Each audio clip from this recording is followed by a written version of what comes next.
So Jeremiah, sitting in the healthcare space, there are a lot of rapidly changing security and privacy requirements. And I'm curious, kind of, how are you fitting? You got HIPAA and all kinds of other things, as well as just data security into digital transformation. I would imagine is an extra risk area that you put extra energy. I'm sure you get assistance from people that are asking you to put extra energy. So just how do you think about these days, security and privacy inside digital transformation? Honestly, it comes down to best practices. It comes down to meeting with consultants, because again, you can't know everything yourself. It comes down to HIPAA webinars, and it just is a plethora of things that you put all together to do the best for your organization and to gain that knowledge for yourself. HIPAA is a really fun thing to have to deal with, because HIPAA does not tell you exactly what you need to do. It just says, did you take reasonable precautions, right? That's the term that they like to use in all of their rules. Oh, you were securing that patient data. Did you take reasonable precaution to secure it? They didn't tell you, have a firewall, have endpoint protection, all these different things, encrypt your drives. That's the things that you come up with, again, understanding those best practices, talking to others in the industry, talking to consultants to really understand. So if you do have an incident, because unfortunately they happen, you now have these different things that you have done. So that way, when you're kind of faced with HIPAA, you can say, I feel like I did take reasonable precautions. I didn't just leave the front door wide open and no protection anywhere. And if they grab a hold of a hard drive, they can just read everything. So I think that's the way to approach it, is when you're dealing with something like HIPAA, because there are other compliances that are more in-depth, more specific. It's just really understanding your industry, getting that outside help, getting that understanding of what those best practices are for your industry, to then try to apply it to your organization to be in line as well. Okay. Well, I definitely think we'll be using and pointing to you as the guy that first said HIPAA is fun. But I think that was really good.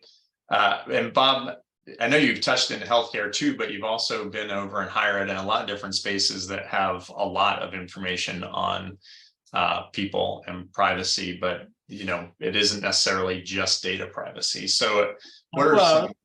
It's not, and Jeremiah is right. You want to leverage best practices as much as possible, but the privacy, just focusing on privacy in general, means different things in different states, in different countries, in different regions of the world. And really what it means is a constant reevaluation of your terms and conditions and things of that nature. So as you start drifting into perhaps large language models and doing some business analytics that may have some user data or buyer data or non-public data involved in it or intermingled in it, you do need to revisit and say, look, the original purpose for our interaction was A. We're going to have to revisit our terms and conditions to allow us to use your data for B, even if it's anonymized or whatever. You want to make sure that you're covering all those things to make sure that the data is private and that the consumer or the user is protected and has the ability to opt out.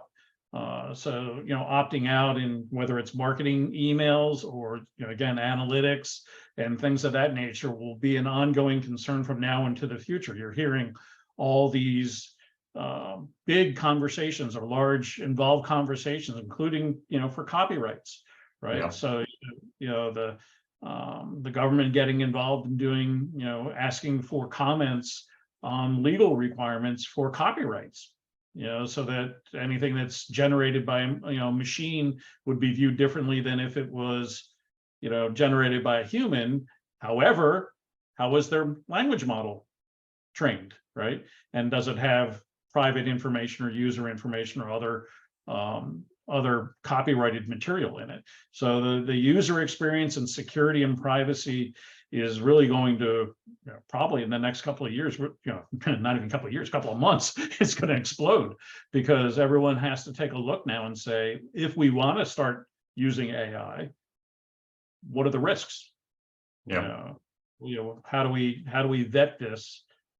And who is the authority on this, right? Who do you go to and say, look, I want to put up a chat bot that's going to help my user do A, B, or C. Okay. Where does that data come from? What are you exposing? Is it perhaps something that's a security risk, a privacy risk, policy risk? Yeah. All these things. And it really involves a lot of communication and a lot of discussion. And, that will drive a lot of planning in the future.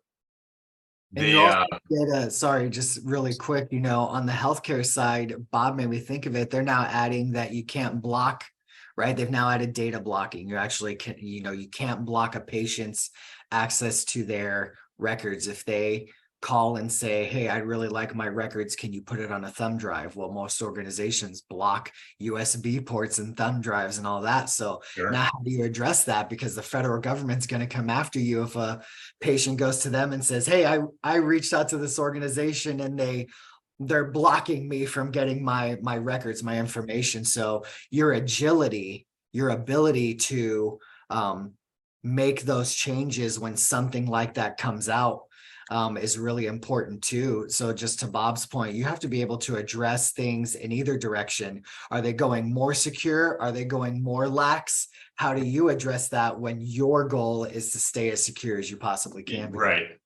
Zero risk would mean no data goes anywhere. But that's also, you've got to get business risk and compliance risk into those. It's interesting.